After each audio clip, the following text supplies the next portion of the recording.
You can call DNR people come here check. Yeah. Nagyawyaw na lamang kining usa ka Chino nga naapil sa mga gisikop nga 25 ka mga Chinese national ug usa ka Taiwanese. Mayo 18 gisikop ang maong mga langyaw human nga nadiskubre sa BID nga tourist visa lamang ang gihuptan sa mga langyaw apan nanarbaho sa usa ka small mining company sa Barangay Bilay ug Maibo nga walay working permit. Bisan naglisod pagsulti sa lingwaheng Ingles iyang gibarugan nga dunay permit ang gitrabaho ang minahan. Body work? No ba? Who work? Who work? Everybody sleepy. Then you see machine have water. If operate have water ba? All dry.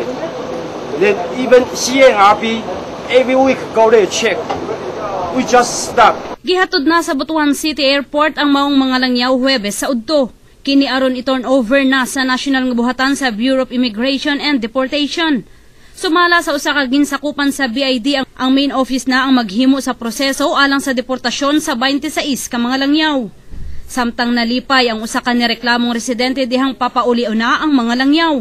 Sumbong pa niini ang maong mga langyaw lamang ang nakabenepisyo pagtrabaho sa minahan. Cut man ang mga permit ana during the time of ang nag-issue sa permit ana that time is si Mayor Buydako Plaza, pero before pod siya inunta nga giton over pod niya sa city government nga bagong leadership ni Dr. Amante, Mayor Amante, putol siya. Medyas Patrol sa Caraga.